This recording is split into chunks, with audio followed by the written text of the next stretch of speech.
Today you're going to learn the extremely simple EQ trick that completely changed the way I mix. Adopt it in your mixes and you can work faster with more confidence and make mixing easier. So keep watching to learn the group bus EQ trick, and of course don't forget to grab the free EQ cheat sheet. There's a link in the bio or on the screen now. Rob here from Musician on a Mission. Hope you're having a great week. Okay, so how does this trick work? Well, it's very simple. In many cases, it makes more sense to apply EQ to a whole group of instruments at the same time, rather than individual channels. I want to start this video by showing you what that actually means. In this mix, you can see I've got a bunch of channels here at the end, and these are group auxes, where I'm sending all of the guitar channels, all of the drum channels to each of these respective group auxes or group buses. In my workflow, group bus processing comes after mix bus processing. So now I can start to think about the tone of the whole drum kit, the tone of all the guitars, the tone of all the vocals together. And instead of applying EQ to individual channels, let's say the whole drum kit is sounding a bit muddy. Well, I can just EQ the whole kit.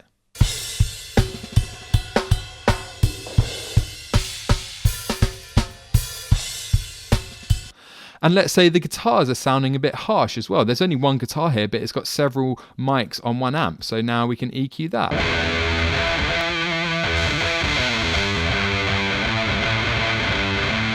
So what's happening here is when you load up an EQ on a group bus, you're applying it to several channels at once. And this could be applying EQ to several instruments, like multiple guitarists, or it could be applying EQ to several channels, like a snare with 2 or 3 mics on it. This is a very common trick. You might be aware of this already, but I wanted to make a video about it because it's so powerful. In this mix in particular, I'm probably going to do very little mixing on individual channels. With the guitar group, I'm summing multiple microphones together. So all of the processing is going to be here. With the drums, the overall drum kit sound I'm going to get from here, probably some parallel compression. The snare too, it's a snare top and snare bottom. So on that, I'm doing it on a group bus.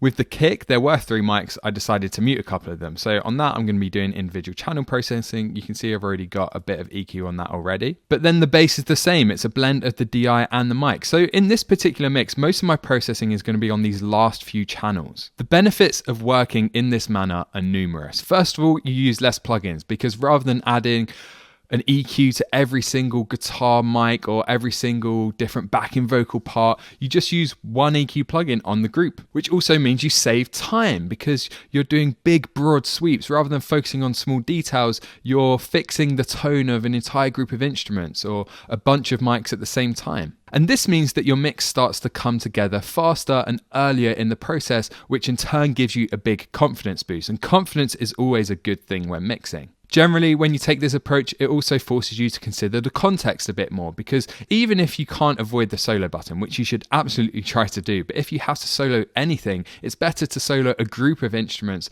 than it is to solo just one channel. It forces you to focus on the mix and the track and the vibe as a whole. To me, it just makes mixing easier, and I highly recommend you give it a go. So now I'm going to walk you through a step-by-step process of doing this, how you set up in your DAW, how to actually approach EQ when you're EQing a bunch of instruments at the same time. So keep watching if you want to learn more about this great trick. Okay, so the first step is to actually set up the group buses. Now, depending on the mix, there's going to be a different combination of summing instruments together, like summing all the guitars to one channel, and then also summing different microphones together, like an amp with several microphones on it. In this particular mix, it's mostly summing microphones apart from the drum kit because it's just a small band setup. Now in Logic, this is really easy. We can just select the things that we want to put together. So let's say we want to put the vocals to the same channel.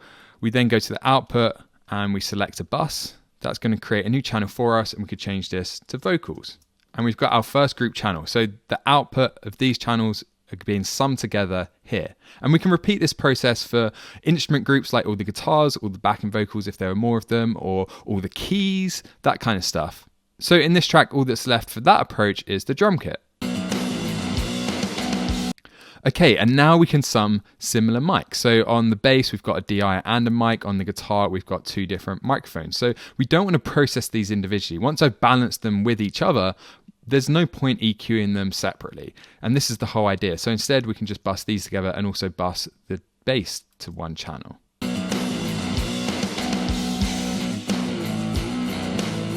Okay, so I added a snare one there too because we're mixing a snare top with a snare bottom. So now the next step is to make sure the actual outputs on your group channels are set correctly. In this mix, I'm using a mix bus. Whether you use a mix bus or not doesn't really matter. It just depends on your workflow, but I need to make sure that all of my channels go to the mix bus because that's where I've got quite a lot of processing going on already. Okay, that's it. So now each of these channels we could solo. If we just wanted to listen to one element. But again, I recommend you avoid that button at all costs when you're actually applying EQ. So now the group buses are set up, I had to give them a quick little balance, and now we can move on to EQ. Now, it's vital here that you don't just start loading up EQ on each of these channels for the sake of it. You need to have an intention, something that you're trying to do when you load up that equalizer before you load it up, because that's how you know what frequency to go to, how much to boost or cut it by, because you have an intention you're trying to fulfill. So what we're going to do now is compare this track to a few references to identify any big issues that need solving. We're also going to switch this to mono to make it easier to make tonal decisions that aren't being influenced by stereo panning and that sort of stuff. You have no choice, you have to choose. Bid farewell. Goodbye, I'm on my way.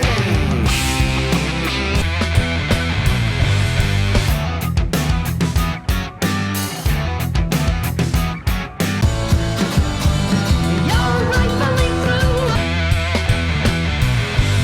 Got to me. Oh, now. Okay, so what issues can you hear? What are the major things that are different in our track to those other references? And of course, we don't want to try and just copy one of these references. We want to be somewhere between them and also consider how this track sounds. But already I can identify some big issues. This track sounds pretty muddy. There's a lot going on in that lower mid-range. It's a live track as well, so it sounds a bit messy, but that muddiness is really adding to that mess, and I think we can address that a lot. And once we remove some of that muddiness from the guitars, from the drum kit, I think that's really going to open up that upper mid-range that's not really coming out at the moment. I also think it could use a bit more top end on the drums and the cymbals as well. So there we go. We've got a few intentions there. We need to address muddiness on the drums, the guitar, maybe the bass too, and also add some top end to the drums. So let's start there. We're just going to load up an EQ on the drum kit, and let's start by finding where that muddiness is. Get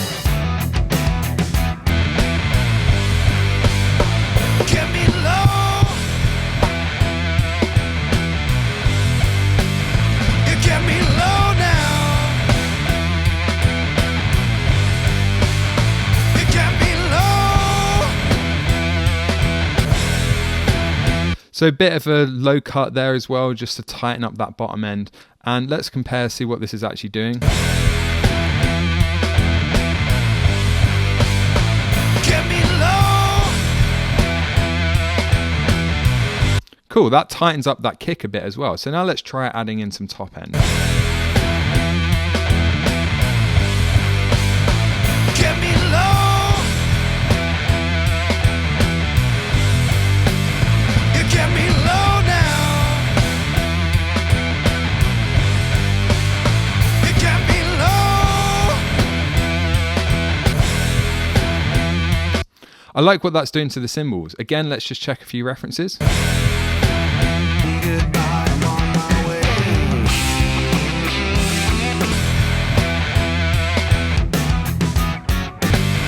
You get me low now. So we need to do some work on the kick and the snare individually, but as a whole, this is the power of group bus processing, because just by adding a bit of EQ to the drum kit, we've already tightened up that kick. We've made the snare sound a bit more aggressive, and we've removed a lot of that mud from the whole drum kit. We've added some brightness to the cymbals, and that took a few seconds with one equalizer. And then when we get to the kick and the snare, it's going to be much easier to shape them into what we want to hear. So now let's move on to the guitars, and let's see if we can fix some of the mud there too.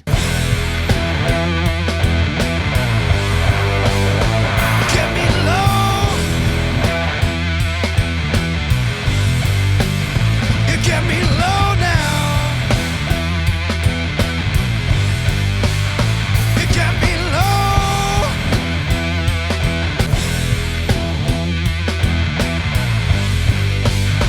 Get me low.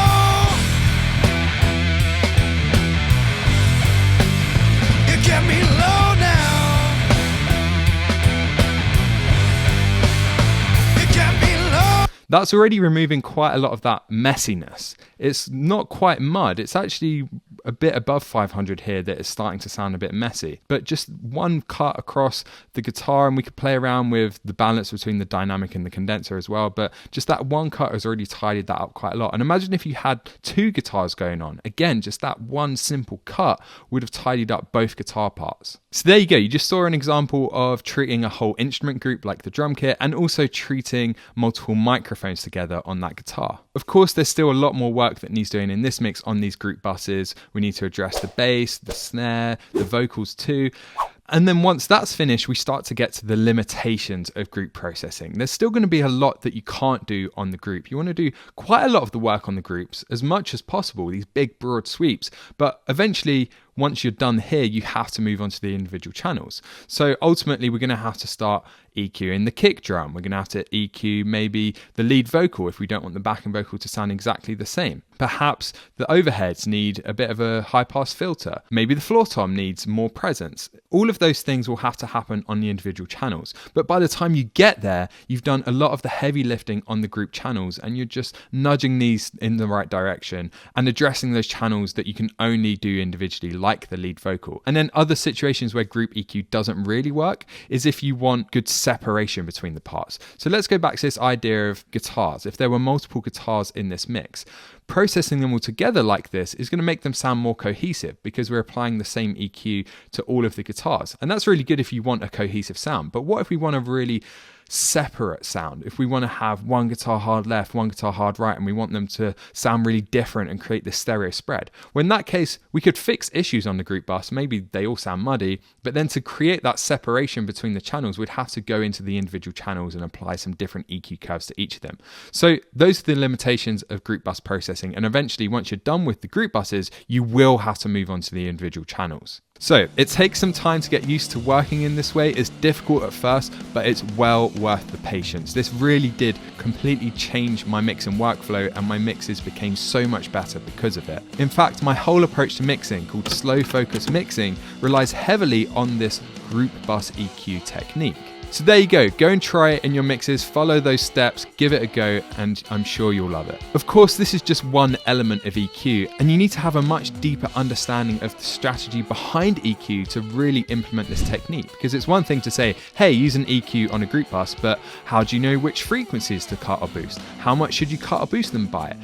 What is the general strategy behind EQ? Well, all of those things are covered in my free EQ cheat sheet. Download it, use it in your mixes, and it will help you to make music that sounds way more professional. There's a link in the bio or a link on screen now to grab that, and it's completely free. So that's it from me. I'll see you same place, same time next week. And remember, create regardless.